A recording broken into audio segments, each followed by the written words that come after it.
Smart Tech avec BNP Paribas. Retrouvez des entreprises et des projets innovants.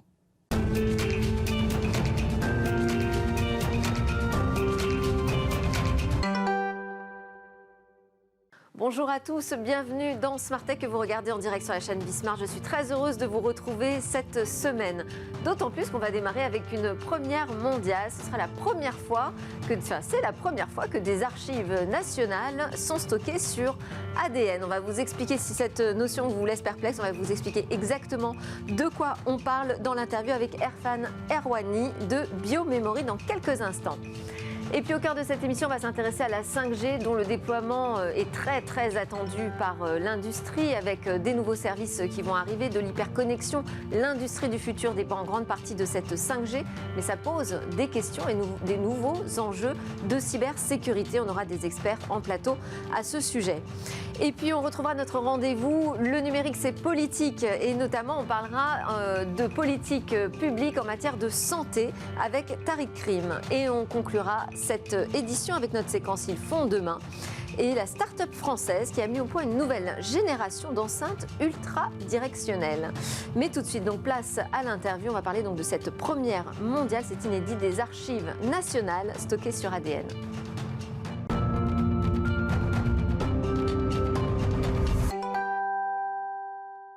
Alors, l'histoire a commencé par un article d'étudiants de Sorbonne Université et un directeur de recherche du CNRS qui décide de relever un défi. Se met en place une équipe de biologistes, d'informaticiens, puis d'historiens et de philosophes. Ils se rassemblent ainsi autour d'un projet qui porte le nom de Révolution ADN et qui va aboutir à cette première mondiale que je vous ai annoncée dans le sommaire, le stockage d'archives nationales sur de l'ADN. C'est une molécule qui, d'ordinaire, a plutôt l'habitude de servir de support à de l'information génétique. Bonjour Erfan Erwani. Bonjour. Vous faites partie donc des cofondateurs de Biomemory qui opère cette prouesse. C'est une start-up qui est sortie en fait des entrailles d'un laboratoire de recherche en biologie qui est commun au CNRS et à Sorbonne Université. C'est assez récent puisque ça date de juillet dernier, la création de Biomemory. Et aujourd'hui, donc, c'est une société de biotechnologie spécialisée dans le stockage de données sur ADN. De quoi parle-t-on quand on parle d'ADN? Est-ce qu'on parle déjà de biologie synthétique, d'ADN synthétique? Oui, tout à fait. Alors l'ADN, c'est un polymère, pas un polymère de plastique, mais un polymère du vivant. Il sert effectivement à stocker les données du génome humain, par exemple, mais le génome de tous les êtres vivants, les plantes et les animaux. Et on a la possibilité en laboratoire d'en fabriquer depuis de nombreuses années. Et puis, au cours des années 60, donc c'est comme ça qu'on parle de fabriquer de l'ADN, donc c'est de l'ADN synthétique qui peut être oui, utilisé dans la médecine ou désormais donc comme support de stockage. Oui, on l'a longtemps utilisé pour la médecine parce que dans la médecine, on n'a pas besoin de grosses molécules. Mais on s'est rendu compte qu'on pouvait faire d'énormes molécules pour stocker des gros volumes de données. On appelle ça des mégadonnées, oui. Qu'on retrouve dans les data centers. Et donc, notre job à nous, chez Biomemory, c'est de fournir à ces data centers l'équipement nécessaire pour faire ces gros stockages. Alors déjà, qu'est-ce qu'on peut stocker sur de l'ADN synthétique comme type de données? À vrai dire, il n'y a pas vraiment de limite. On stocke toutes données binaires. Ça correspond dans les faits à stocker les images, les vidéos, les textes, tout ce qu'on trouve sur nos disques durs actuels. L'ensemble des contenus numériques peuvent aujourd'hui être stockés sur de l'ADN synthétique? Oui. Tous les contenus numériques. Et justement, on a une grosse problématique aujourd'hui, c'est qu'on produit beaucoup plus de contenu numérique que ce qu'on peut stocker sur nos médias traditionnels. Oui. Donc il nous faut une solution. Il y a beaucoup de chercheurs dans le monde qui essayent de trouver une solution. Et finalement, l'ADN semble être la solution ultime pour tous ces laboratoires de recherche et grandes entreprises qui travaillent sur le sujet. Parce qu'en fait, vous parlez du problème de la limitation des capacités de stockage des supports physiques existants aujourd'hui. Sur de l'ADN, on peut démultiplier cette capacité de stockage de combien? Un facteur de 10 millions. Ah oui. C'est assez énorme, effectivement. On n'est pas dans l'optimisation, on est dans un changement de paradigme. Ouais. Mais pour vous donner un ordre d'idée, aujourd'hui, on produit par an 60 zeta-octets. Un zeta-octet, on ne peut pas s'imaginer comme ça, c'est 10 puissance 21 octets. Et donc, si je devais télécharger avec ma fibre optique chez moi à la maison cette quantité de données-là, Pour 1 zeta-octet, c'est 2,5 millions d'années. Ça donne une idée de l'ampleur de ce qu'on produit. Malheureusement... Après, on n'a pas envie de tout stocker, hein. Heureusement d'ailleurs. On aimerait stocker beaucoup plus que ce qu'on stocke actuellement. Là, les grands acteurs stockent environ 30% de ce qu'ils aimeraient stocker. Dans 10 ans, on sera plutôt autour de 1%. D'accord. Mais ça, c'est... Alors, on va déjà présenter quand même cette prouesse. Donc là, vous m'avez apporté une capsule qui contient la Déclaration des droits de l'homme et du citoyen, qui a été publiée en 1789. Et là, vous voyez la taille, c'est vraiment minuscule. Et vous auriez pu stocker encore bien d'autres textes à l'intérieur? Oui, on a de quoi stocker environ 4500 pétaoctets dans une capsule de cette taille. Et ce que vous m'avez dit, c'est que finalement, la déclaration, là, elle n'occupe pas tout l'espace de cette capsule? Non, elle a copié tellement pas beaucoup d'espace qu'on a dû la copier 100 milliards de fois pour que ça ait déjà la taille d'un grain de sable. Ouais. Ça permet de prendre la mesure effectivement du changement de paradigme sur la question du stockage. Comment ça fonctionne? Est-ce que vous pouvez nous expliquer, mais assez simplement, schématiquement, ce processus de stockage sur de l'ADN? Oui, le processus, finalement, il est pas très compliqué. On part de nos fichiers actuels qui sont codés en binaire, c'est-à-dire avec des 0 et des 1. Et on va transformer ce code binaire en un code à 4 lettres, le symbole des différentes lettres qui composent l'ADN ATGC. Ça, c'est un processus informatique standard, un simple algorithme. Et ensuite, on va passer à l'étape qui est un petit peu plus compliquée, qui s'appelle la synthèse. Et la synthèse, c'est des processus chez nous qui sont entièrement biologiques, qui sont pas faciles à mettre en œuvre, mais on a des grands spécialistes chez nous, des stars du domaine, qui savent le faire un peu mieux que partout ailleurs sur la planète. Et une fois qu'on a fait la synthèse de cet ADN, on a une molécule inerte. Cette molécule, on va la lyophiliser, lui enlever son eau et la mettre dans cette capsule. On aurait pu utiliser évidemment d'autres supports pour stocker, mais la capsule, c'est pas mal parce que on peut la garder 50 000 ans sans que les données à l'intérieur soient modifiées. Alors oui, je voulais vous poser cette question quand même. Il y a la question déjà du qu'est-ce qu'il me faut comme type de lecteur pour pouvoir lire ce qu'il y a à l'intérieur de cette capsule. Et l'autre question, c'est celle de la pérennité des données. Parce que si on change de support de stockage sans arrêt, on va perdre la capacité de lire aussi notre histoire. Oui, alors notre grande chance, c'est que l'ADN, ça provient de la vie. Et donc, quand il y a de la vie dans notre humanité, il y a de la médecine. Et s'il y a de la médecine, il y a donc des séquenceurs pour aller lire les différents génomes, les différentes molécules d'ADN. Donc, tant qu'il y aura de la vie, il y aura des séquenceurs. Donc, on ne risque pas l'obsolescence qu'on a connue là, les 30 dernières années sur les lecteurs de disquettes, les bandes magnétiques, les vieux disques durs, les vieilles clés USB. Toutes ces choses-là, ça n'existe pas. Et effectivement, pour relire un simple séquenceur qui aujourd'hui fait la taille... Les séquenceurs, c'est quelque chose qui n'évolue pas dans le temps. Enfin, tous les séquenceurs sont capables aujourd'hui de lire de l'ADN. Oui, parce que la structure de l'ADN est identique. En fait, elle n'a pas vraiment bougé depuis presque 4 milliards d'années. Donc ça règle la question définitivement de la pérennité des supports de stockage. Ça règle définitivement le problème de l'obsolescence, effectivement. Ok. Après, il y a la problématique de la diffusion de ces supports de stockage. Oui.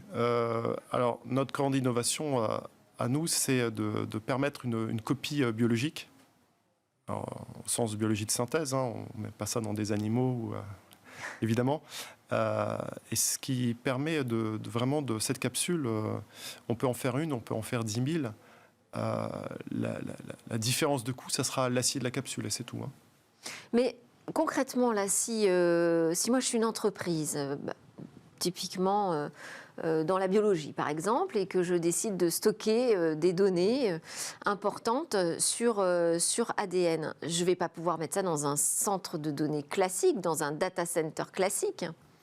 Alors aujourd'hui non, mais c'est bien notre objectif. Comme nos premiers investisseurs est un des plus grands opérateurs de data centers au monde. Ouais. Et c'est bien ce qu'ils souhaitent faire dans ces data centers. Alors on ne parle pas de le faire l'année prochaine. À quoi ressemblerait le data center du futur alors? Alors, data center du futur, il est déjà imaginé par bon nombre d'opérateurs et de scientifiques. C'est un data center vert, c'est-à-dire avec beaucoup moins de contrôle de la température et contrôle de l'hygrométrie. On consommerait beaucoup moins d'énergie. Je vous rappelle à ce titre que la consommation totale des data centers aujourd'hui en électricité a une empreinte carbone supérieure à celle de l'aviation civile, qu'on décrit beaucoup. Donc l'effort est à faire du côté des data centers. Les opérateurs sont bien au courant, souhaitent le faire, utilisent des énergies renouvelables d'un côté, mais ça ne suffit pas. Donc il faut baisser la consommation énergétique de ces data centers. L'ADN est une excellente solution, puisque je n'ai pas besoin de régler ma température ni mon hygrométrie pour stocker l'ADN pour des milliers d'années. Donc ça réduirait la taille de ces centres de données gigantesques aujourd'hui partout dans le monde. Oui, aujourd'hui ils occupent à peu près 2 fois la surface de Paris, si on les mettait côte à côte. Dans une dizaine d'années, on parle plutôt de la surface d'un pays. Là, avec un facteur 10 millions rien que sur la donnée, ce qui occupe le plus de place finalement en data center, on fait un effort est-ce que ça changerait aussi le type d'acteur qui s'occuperait de sauvegarder nos données ou de nous y donner accès, pardon. Est-ce que les acteurs du cloud d'aujourd'hui classiques sont déjà positionnés sur cette révolution de l'ADN ? Oui, je ne prévois pas qu'il y ait un changement d'acteur. Okay. Puisque se sont déjà positionnés et puisqu'on n'aura pas des laborantins en fait en data center. Donc on a un changement de paradigme, mais ça ne bouscule pas tout à fait l'écosystème. Bon, ce n'est pas l'objectif. L'objectif, c'est que l'informatique reste de l'informatique et la biologie reste de la biologie. La grande nouveauté, c'est qu'aujourd'hui, la révolution est en train de passer par la biologie de synthèse, comme elle est passée par l'informatique ces 50 dernières années. Nous, notre métier, c'est d'apporter la biologie de synthèse au monde de l'informatique. Merci beaucoup d'être venu nous présenter donc le futur. Malheureusement, je vais être obligée de vous rendre cette capsule assez magique qui détient donc la Déclaration des droits de l'homme et du citoyen. C'est la première fois qu'on a un organisme public d'État qui s'implique comme ça dans le stockage du futur sur ADN. Merci beaucoup, Erfan Arwani, président de Biométrie. C'est l'heure de notre talk, on va parler de la 5G, c'est un peu moins le futur, mais enfin on attend quand même toujours les prouesses de cette 5G, surtout dans l'industrie, avec de nouveaux enjeux pour la cybersécurité. On parle donc des enjeux de cybersécurité autour de la 5G avec mes deux invités, deux experts, Christophe Auberger, cybersécurité évangéliste chez Fortinet. C'est le fournisseur de protection étendue, intégrée, automatisée sur toutes les surfaces d'attaque numériques. Et puis France Imbervière, fondateur et président d'Ubcom, ou Ubecom d'ailleurs. Ubecom, bonjour. Ubecom, pardon. Société de conseil en cyberdéfense, cybersécurité, spécialiste en protection du secret, notamment contre l'espionnage industriel. Donc vous allez pouvoir me parler de ces nouveaux enjeux de sécurité avec l'arrivée, l'émergence de cette 5G. Je voulais qu'on commence ensemble, Christophe Auberger. Est-ce qu'on est véritablement en train de découvrir de nouveaux défis à relever pour la cybersécurité avec l'arrivée de cette 5G, des défis qu'on n'aurait pas anticipés avant ? Alors oui et non. La 5G, contrairement à une image un peu populaire, c'est pas uniquement du débit supplémentaire. C'est aussi une latence plus faible, c'est une densité plus forte. Donc ça change complètement de paradigme par rapport à ce qu'on a eu sur les évolutions de G, 3G, 4G, etc. Où finalement on avait des réseaux qui allaient un peu plus vite, mais l'usage était le même. La 5G, ça change complètement l'usage. On va avoir de nouvelles applications, on va avoir de nouvelles utilisations, et c'est là où ça pose un problème de sécurité. Mais ça, on le savait. C'est là où je viens un peu vous titiller. C'est-à-dire que les professionnels de la cybersécurité, tout l'écosystème savait qu'avec la 5G, on allait rentrer dans un monde hyper connecté, des nouveaux services, et donc forcément une surface d'attaque plus importante. Tout à fait, c'est exactement. Mais est-ce qu'il y a des choses qu'on découvre ? Pas réellement. En fait, la 5G, au départ, intègre beaucoup plus de sécurité de manière intrinsèque que les technologies d'avant. Oui. Malheureusement, il y a deux aspects. Un, effectivement, on n'avait peut-être pas tout anticipé et ce niveau de sécurité n'est pas forcément complètement adéquat. Il est nécessaire, mais pas suffisant. Et puis, la deuxième chose, c'est que malheureusement, ces aspects sécurité sont pour beaucoup optionnels. Et pour des raisons de coût, de facilité de déploiement, de rapidité, etc., ils ne sont pas forcément intégrés systématiquement. Oui. Ce qui fait que le niveau de sécurité général n'est pas forcément celui attendu par l'industrie, en fait. France Imbervière, quel est votre point de vue là-dessus sur l'aspect sécurité 5G, ce qu'on n'a pas pu anticiper, où on en est aujourd'hui ? Alors nous, on a une toute autre approche, plutôt politique d'abord avant d'être technique, parce que les deux sont indissociables en fait, mais on parle essentiellement performance parce que le business model s'appuie dessus. Il faut comprendre que la 5G, c'est un accélérateur en 2012 de Xi Jinping pour pouvoir maillonner la Chine le plus vite possible sur ses réseaux. C'est plus rapide de poser une antenne 5G que de créer un trou pour mettre de la fibre, de façon à pouvoir mettre en place des politiques de surveillance de masse et échanger des informations sur la reconnaissance faciale, etc. C'est un acte politique de la Chine, cette accélération sur la 5G. Qui a permis à Huawei d'être le premier à pouvoir mettre en place une industrialisation des émetteurs 5G et à conquérir le monde, ce qu'ils ont commencé à faire par évidemment les pays africains. Il faut aussi le voir comme une opportunité économique. Ah oui, les deux sont totalement liés, on est bien d'accord. Si en plus on peut vendre de la politique, on peut faire un peu d'argent, tant mieux. Néanmoins, il y a eu cette loi anti-Huawei qui est sortie suite à un incident SFR dans un protocole de test 5G où on s'est aperçu que les Chinois aspiraient toute la donnée du transit sur l'antenne. Alors, est-ce que ce n'est pas le point de départ quand même aux États-Unis ? Absolument. C'est lié, en fait. Tout le monde s'est aperçu, les Occidentaux, les pays otaniens se sont aperçus que la 5G de Huawei est une 5G complètement aspirée. Et du coup, il fallait trouver d'autres alternatives. Et là, il y a un enjeu économique très fort qui se pose avec qui sait faire de la 5G. Donc, il n'y en a pas beaucoup. Il y a Nobel aux États-Unis, il y a Nokia et Ericsson en Europe. Et puis, personne d'autre, en fait, grosso modo, qui est capable de produire ça. Intel, parce qu'ils fournissent du composant. Comme l'avait souligné Christophe, c'est beaucoup de puissance et beaucoup de données. Donc, il faut beaucoup plus de CPU pour pouvoir gérer tout ça pertinemment. Mais l'histoire de la 5G, elle démarre de là. Donc, l'enjeu sécuritaire, on a fait de la 5G pour faire de la sécurité. Elle est arrivée plus vite que prévu sur la table, parce qu'il y a un acteur politique dans le monde qui en avait besoin pour des raisons industrielles, alors que les pays occidentaux se contentaient encore de la 4G et les business models étaient encore suffisants pour répondre à ça. Est-ce que le défi pour la sécurité, ça concerne les données, les systèmes d'information, ou alors, je le disais aussi, il y a cette attente sur l'industrie, donc des risques aussi sur des systèmes opérationnels, sur des nouvelles machines qui seront connectées demain dans les industries? C'est effectivement tout ça. C'est effectivement probablement la donnée au niveau central, puisque de toute façon, tout est donné aujourd'hui, et la 5G va permettre de véhiculer cette donnée beaucoup plus rapidement et de manière beaucoup plus dense. Mais effectivement, il y a un aspect opérationnel, puisque quand on parle 5G, on parle véhicules connectés, on parle téléopération, on parle réalité augmentée ou réalité virtuelle. Donc, tous ces aspects font que, effectivement, une corruption ou un problème sur une donnée peut avoir un impact au niveau physique, un peu comme dans la cybersécurité industrielle, puisqu'en fait, c'est très lié. Et on voit qu'aujourd'hui, les gens qui déploient le plus de 5G dans les entreprises sont les industriels. D'ailleurs, sur des réseaux privés la plupart du temps. Oui. Mais c'est vrai qu'il y a une attente forte de l'industrie et que la surface d'attaque est très orientée du côté opérationnel dans le cadre de la 5G. Alors, vous évoquez les réseaux privés. Est-ce que justement la solution, c'est pas ça? C'est finalement passer par des réseaux 5G hyper localisés, privés, c'est-à-dire fermés finalement autour d'une entreprise uniquement? Alors, effectivement, qui réglerait des problèmes de surface d'attaque et d'hyperconnexion au monde réel. Tout à fait, mais le réseau privé, il n'est pas forcément fermé, puisque l'objet de ce réseau, c'est d'interconnecter des objets, d'interconnecter des systèmes de production, d'interconnecter des véhicules, par exemple. Et même si c'est relativement fermé, à un moment ou à un autre, ces sous-réseaux, finalement, vont s'interconnecter avec le reste. Donc, et vont manipuler des données.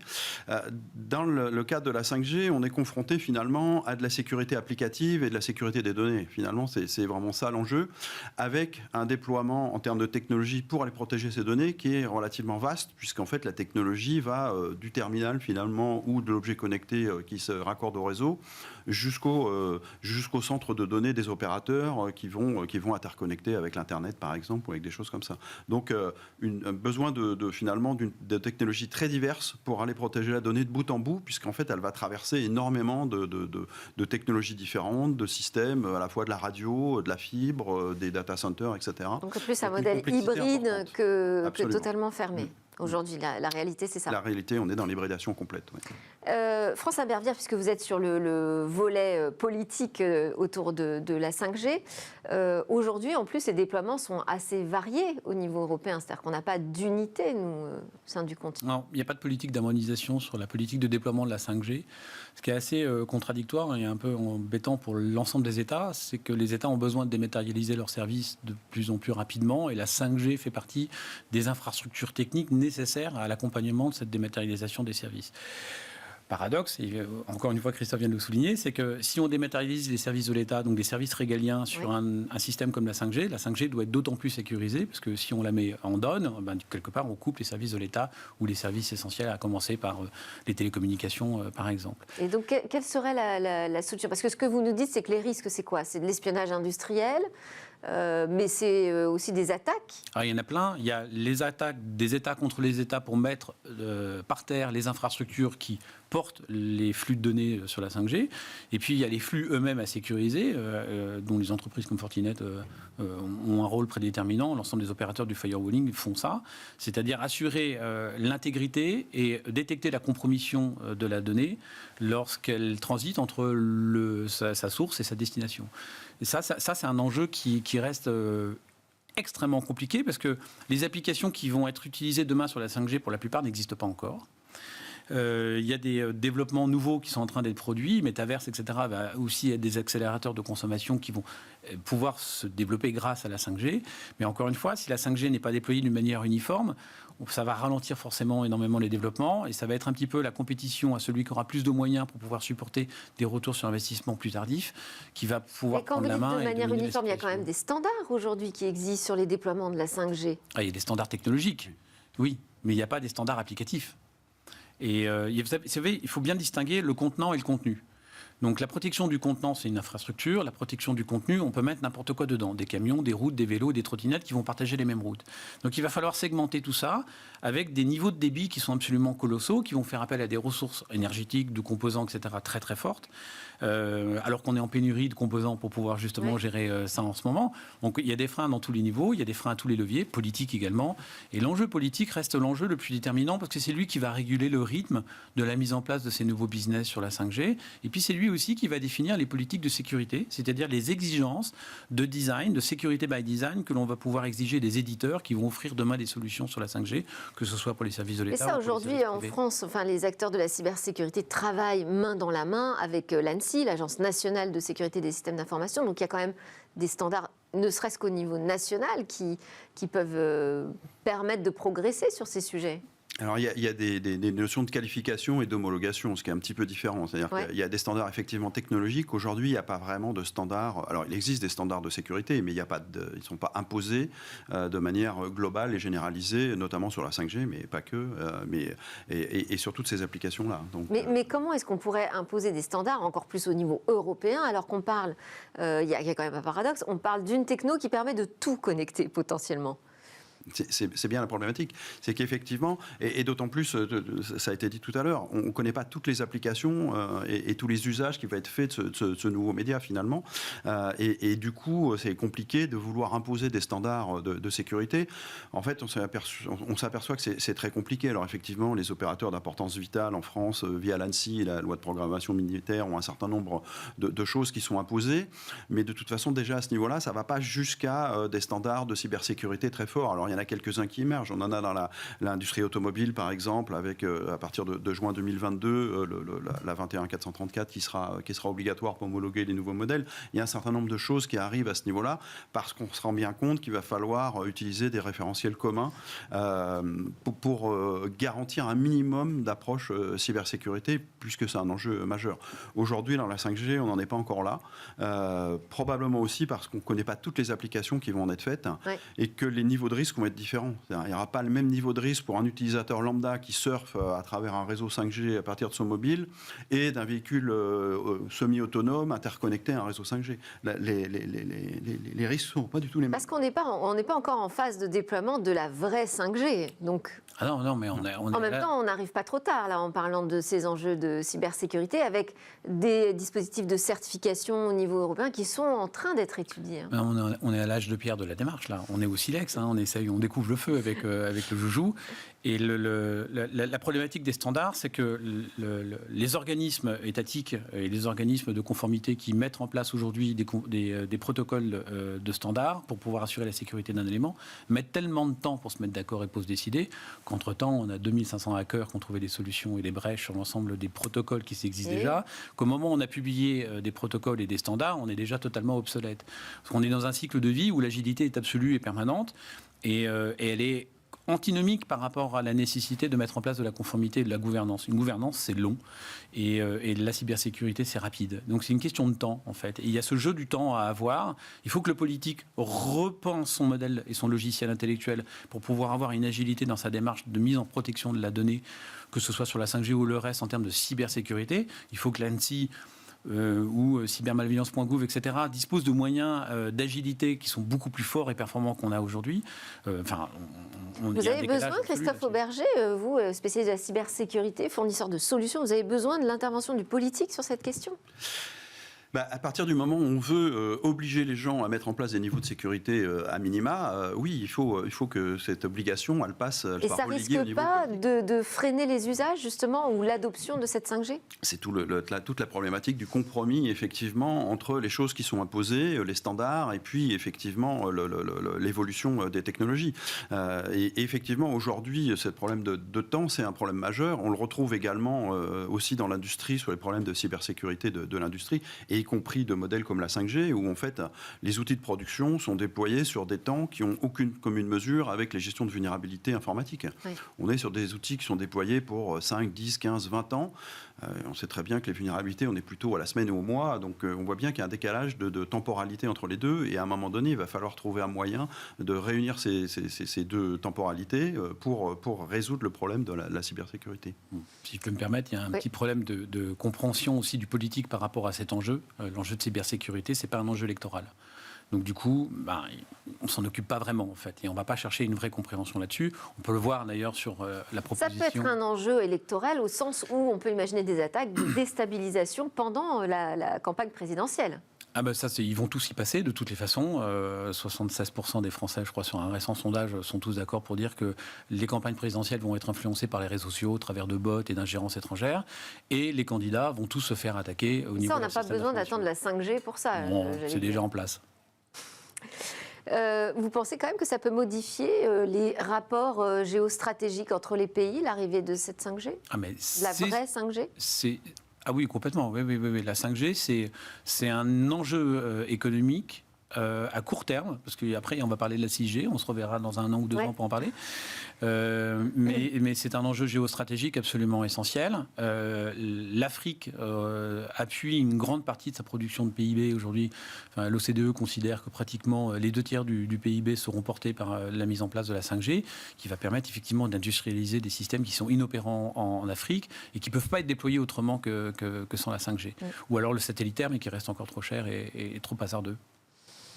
Alors, on va essayer quand même de donner quelques conseils aux entreprises qui, quand même, s'ouvrent à la 5G, qui veulent tester ces nouveaux services. Est-ce qu'il y a des solutions aujourd'hui qui existent, qui sont solides, qu'on peut mettre en place ? Oui, tout à fait. Les solutions de sécurité également existent, puisque finalement, la 5G, c'est effectivement un nouveau média, mais les technologies qui sont sous-jacentes, à part la partie antenne et radio, sont des technologies qui sont déjà connues, maîtrisées et qu'on est capable de sécuriser. L'enjeu, il est plus sur cette notion d'hybride. On est sur quelque chose qui est relativement vaste. On est dans l'hyperconnectivité. Et effectivement, les mécanismes de sécurisation, mais c'est un peu la même chose aujourd'hui dans les industries, nécessitent de déployer différentes technologies avec effectivement un niveau de complexité qui augmente. C'est pour ça qu'aujourd'hui... Ça veut dire qu'on va aller chercher des briques différentes de sécurité pour chaque type de service ? Tout à fait. On en est là aujourd'hui et c'est le cas aussi dans les entreprises. Ça, c'est pas forcément idéal, justement, en matière de sécurité. C'est pour ça qu'on s'oriente de plus en plus vers les approches de type plateforme. Le Gartner parle de cybersecurity mesh architecture, qui est l'idée, c'est d'apporter une couche finalement d'abstraction et d'intégration de ces différentes fonctionnalités pour avoir quelque chose qui soit complètement unifié, parce que effectivement, cette diversité technologique, elle répond à un besoin de cybersécurité purement technique, mais c'est compliqué à gérer, ça nécessite des ressources, et en plus, le monde cyber, on sait très bien que les ressources sont pas faciles à acquérir, et donc l'objectif de ces plateformes, l'objectif de ces fabriques finalement, c'est justement de fédérer tout ça, d'automatiser et de libérer du temps aux ressources cyber pour simplifier. Et ça, aujourd'hui, ça existe, on sait faire ? Ça, ce sont des choses qui existent. Fortinet, nous, on a une architecture qui s'appelle Fortinet Security Fabric, qui adresse cette problématique-là. Et ça fera partie des grandes tendances 2022. Nous, on en parle depuis 5-6 ans, mais c'est quelque chose qui émerge de manière très forte. Du fait du manque de compétences, c'est de l'augmentation de la complexité et du monde hybride. On parle de 5G, mais concrètement, ça couvre l'ensemble des problématiques de sécurité d'une structure, d'un organisme, d'une entreprise, mais on n'est pas encore sur des hyper-plateformes nationales ou européennes. Oui, tout à fait. Après, là, le problème, il est plus vraiment technique, puisque rien n'empêcherait de monter à ce niveau-là. C'est plus des problèmes de gouvernance et de séparation de gouvernance. Je ne suis pas sûr que les opérateurs voient d'un bon oeil des entreprises qui iraient regarder dans leur réseau de production pour garantir la sécurité. Je pense que là, ça passera plus par des accords ou des référentiels communs en disant, voilà, on a déployé un minimum de sécurité, on est à tel niveau, et justement, en fonction des enjeux, de type de données qu'on véhicule, d'accepter ou non ce niveau de sécurité. Alors, Christophe a raison, hein. Ça marche. Mais il y a un enjeu qui est très très fort, qui est le bonhomme. Il l'a évoqué, hein, sur la compétence et la ressource, la gouvernance, tout ça. Il y a un humain derrière pour pouvoir gérer tout ça. Et si aujourd'hui les technologies fonctionnent très très bien, le problème c'est que très souvent on les exploite très très mal. Et la compromission, c'est comme en aéronautique, dans 99,9% des cas, c'est le facteur humain qui a provoqué l'incident. Et on est vraiment dans les mêmes ratios. Donc l'enjeu, il est essentiellement humain. Si l'investissement technologique aujourd'hui, il est rodé, il est au point et il est plutôt bien fait sur le plan industriel, que les entreprises telles que Fortinet savent très bien le porter, si on applique le manuel de Fortinet, ça marchera très très bien. Le seul problème, c'est que les bonhommes qui vont gérer demain les solutions Fortinet par exemple, ou d'autres, ne vont généralement pas en formation chez les constructeurs ou les éditeurs pour porter ça. Ils vont commettre des erreurs de gouvernance assez majeures et assez critiques qui vont mettre en vulnérabilité le système. Et c'est dommage parce qu'il y a un investissement énorme qui est fait sur la sécurité technologique et en même temps il est gâché parce qu'on oublie complètement de le mettre sur le facteur humain. Et ça, c'est très culturel à la France, par exemple, en tout cas aux pays latins, sud-européens, ce qu'on n'a pas du tout dans le Nord. Dans le Nord, on n'a pas le droit de toucher un firewall si on n'est pas certifié par le constructeur aujourd'hui. Ça, c'est interdit. C'est une gouvernance essentielle, alors qu'en Europe du Sud, c'est toujours pas le cas. Et je pense que tant qu'on n'aura pas capitalisé là-dessus, on n'aura pas réglé tous nos problèmes. Et j'allais dire, de toute façon, messieurs, il va falloir faire avec. Hein. Exactement. Merci beaucoup, Christophe Auberger, cybersécurité évangéliste chez Fortinet, et Francin Bervière, fondateur, président du BECOM, pour vos éclairages sur ces nouveaux enjeux de sécurité. On se retrouve juste après une petite pause. On va parler de politique numérique autour de la santé.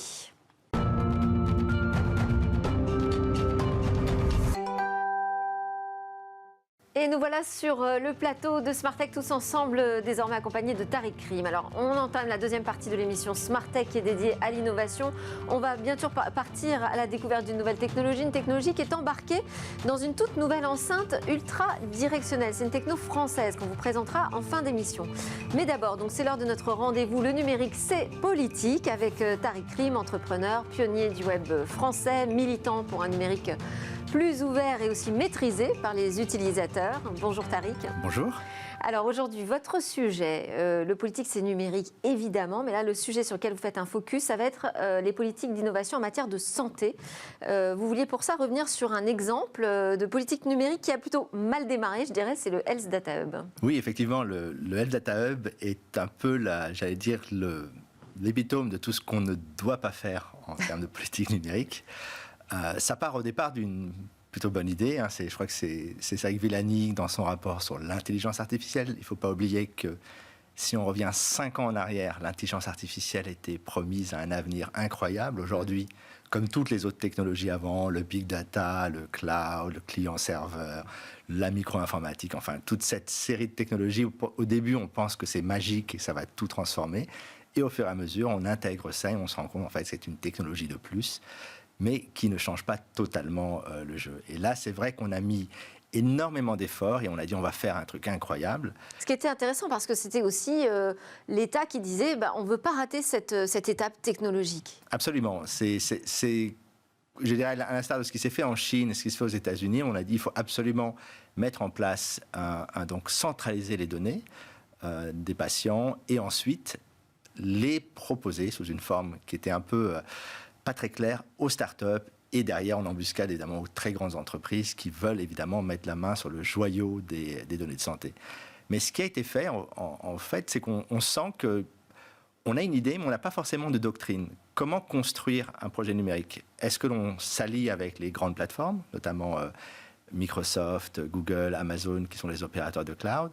Est-ce qu'on travaille avec des petits acteurs, des gros acteurs qui sont souvent gros mais pas très agiles sur ces questions? Et en fait, on n'a pas posé... Des acteurs, par exemple, de la recherche. Des acteurs de la recherche, mais vous avez aussi les grandes SS2I, les opérateurs industriels, les opérateurs télécoms, qui ne sont pas, faut-il le rappeler, très agiles sur ces questions. Il vaut mieux... Le cloud, c'est souvent des petites équipes avec des technologies qui sont bonnes, mais qui n'ont pas encore passé ce passage à l'échelle. Et donc, la question qui se posait, qu'on aurait dû se poser, c'est comment construire un écosystème autour de tous ces acteurs. Et là, ce n'est pas ce qui a été choisi. Comme vous le savez, on a décidé, quasiment sans appel d'offres, je crois d'ailleurs qu'il y a une enquête en ce moment sur les conditions d'obtention de ce contrat, à Microsoft. Et donc, du jour au lendemain... En fait, on a décidé de créer, de partir, au lieu d'utiliser les différentes bases de données existantes et de les relier et d'en faire un hub, véritablement, on a décidé de tout centraliser, repartir à zéro sur une nouvelle plateforme. Et on a confié l'hébergement des données à Microsoft, comme ça, d'office, automatiquement. Alors, alors là, c'est là où ça a commencé. C'est là où effectivement il y a un vrai sur des sujet. questions de souveraineté. Absolument, parce qu'en fait, au départ, je crois et ça c'est un des sujets, quand on parle de souveraineté, et ça c'est un sujet qui sera à mon avis sur la table pour 2022, c'est qu'au départ on se dit finalement on travaille avec les meilleurs parce que c'est plus agile, parce que c'est plus simple. Aussi parce que ça permet d'éviter de travailler avec le ministère. Il faut se dire, les informaticiens du ministère de la Santé n'ont pas travaillé sur ce sujet. La PHP, donc les hôpitaux de Paris, qui avaient leur propre hub de santé avec des technologies open source, n'ont pas été choisis. On a décidé de construire quelque chose de nouveau, d'intégrer Microsoft parce que ça allait plus vite, ça permettait d'éviter un certain nombre de choses, mais on a ouvert la boîte de Pandore de ce qu'on appelle la souveraineté et surtout l'extraterritorialité du droit. On a découvert effectivement que nos données de santé pouvaient être soumises à un droit qui n'est pas uniquement le droit français. Et c'est là que tout ce château de cartes a commencé à exploser. Et quand vous parlez du fait qu'on n'ait pas de doctrine aujourd'hui en France, ça rappelle aussi l'application Tous Anti-Covid. Absolument. On a hésité entre quelque chose d'européen, finalement on n'a pas réussi à s'entendre. Alors, en fait, l'application Tous Anti-Covid, il y a deux sujets. Il y a eu la première, qui à mon avis était un four total, qui était Stop Covid, on n'en parle d'ailleurs plus. Non, oui. Et l'application Tous Anti-Covid, qui était, faut-il le dire, un peu mieux pensée et qui était surtout liée à une problématique assez simple, c'est que quand on a introduit le pass sanitaire, la vaccination, il fallait un endroit, une application simple pour lire les QR codes. Donc, en même temps, ce n'est pas une application qui est très complexe. Elle est essentiellement, on dirait un glorified QR code viewer, en bon français, un visualisateur de QR code. Donc, ce n'est pas très complexe à faire. Portefeuille de la vaccination, oui. Mais ce qui est intéressant avec ça, c'est qu'on a, par contre, on s'est défaussé vers des services comme Doctolib, alors qu'on avait une opportunité de répondre à des problèmes difficiles techniquement, mais qui sont importants. Par exemple, la réservation des créneaux de vaccination, de tests, tout ça, en fait, est opéré par des tiers, alors que c'est Doctolib, quand même une boîte française. Absolument. Mais ce qui est oui, mais non, même la vaccination en cas de pandémie est une mission régalienne. Donc, on aurait pu en fait profiter un peu de tout ça, parce que ça fait quand même 2 ans, pour se dire on va remettre de l'ordre et construire une véritable relation entre le citoyen et l'utilisateur. Parce que ce qui est incroyable avec Tous Anti-Covid, c'est qu'on a 50 millions d'applications qui ont été téléchargées, donc quasiment chaque Français l'a dans son appareil.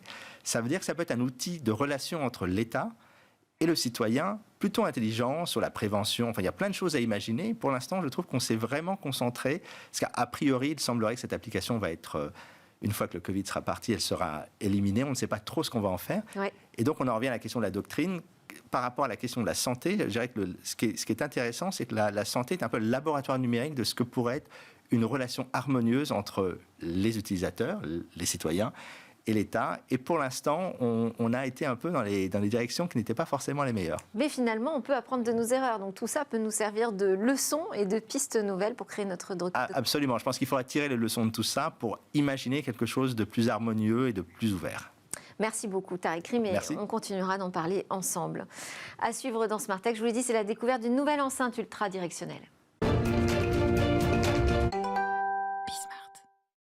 On termine Smart Tech aujourd'hui avec notre séquence Ils font demain. On va découvrir donc cette seule, unique start-up française qui a mis au point une enceinte ultra-directionnelle. En fait, ça veut dire qu'elle est capable de diffuser un son vers un point très précis, une zone finalement restreinte. C'est finalement une sorte d'enceinte personnelle, mais qui ne ressemble ni à un casque, ni à des écouteurs. Vous allez découvrir ça tout de suite dans le reportage de Cécilia Sévry et Mani Pézesque. Bonjour à tous. Imaginez une technologie qui vous permet d'écouter de la musique en toute intimité, mais sans casque et sans écouteurs. C'est possible. Très peu de personnes dans le monde ont réussi à développer cette technologie d'enceinte directionnelle. Une seule start-up en France a réussi à commercialiser cette innovation. C'est la start-up Acoustic Arts. On est venu ici en région parisienne dans un incubateur rencontrer son fondateur, Ilan Kadouche. C'est parti.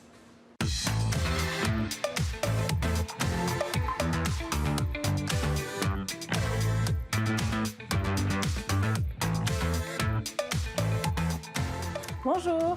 Bonjour.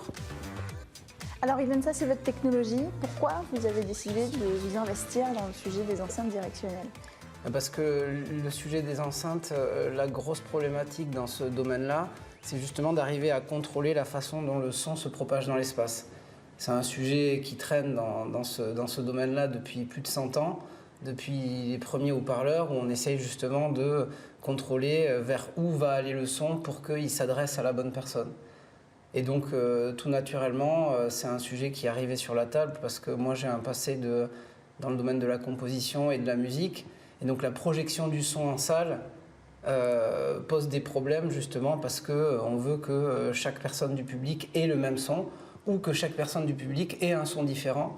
Mais en tout cas, toujours derrière cette problématique du contrôle du son dans l'espace. Vous allez montrer comment ça marche? Alors ça, c'est notre enceinte. Là, elle a une zone de diffusion ici qui crée vraiment un faisceau de son qui se propage uniquement dans cette direction. Et du coup, quand vous êtes à l'intérieur du faisceau, vous aurez du son de façon très claire. Et quand vous ferez un pas de côté, vous n'aurez plus de son. Le son va s'évanouir. Ok, je vais essayer.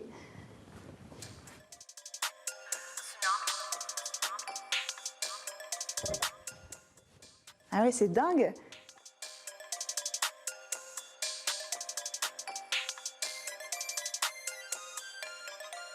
Alors, qu'est-ce qui se cache derrière cette techno?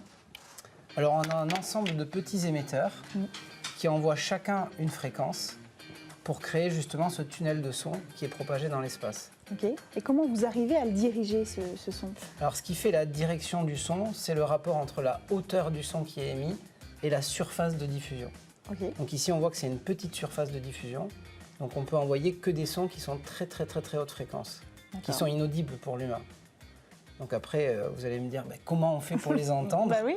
Et donc là, il y a un deuxième phénomène qui entre en jeu, qui s'appelle le phénomène de démodulation, et qui fait que toutes ces petites fréquences, quand on les envoie dans l'air, elles s'entrechoquent et elles recréent un son qui est à hauteur audible pour l'oreille humaine. Ok, et c'est comme ça qu'on peut passer d'un endroit où on entend le son à un endroit où on ne l'entend plus. Exactement. C'est une barrière naturelle. C'est ça. En fait, c'est simplement que le son ne s'échappe pas trop de ce tunnel de diffusion.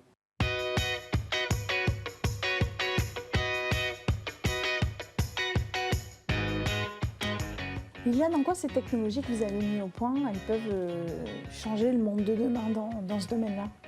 Parce que peut-être dans le monde de demain, on a envie de pouvoir diffuser des informations sonores sans que le son soit uniquement une source de nuisance. Et dans ce cas-là, ça implique la maîtrise de justement cette propagation du son dans l'espace. Donc avec tout un tas d'applications qui sont très importantes et qui aujourd'hui ne sont pas du tout utilisées. On n'utilise pas le son aujourd'hui en fait. On l'utilise de façon très générique et souvent c'est une source de pollution sonore qui est phénoménale.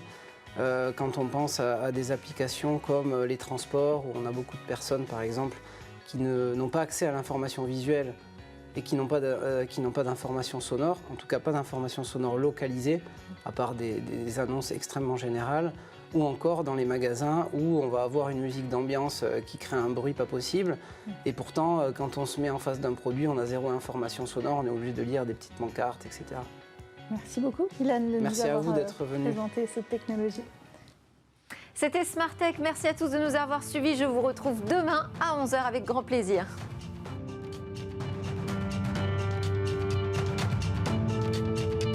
Smart Tech avec BNP Paribas. Retrouvez des entreprises et des projets innovants.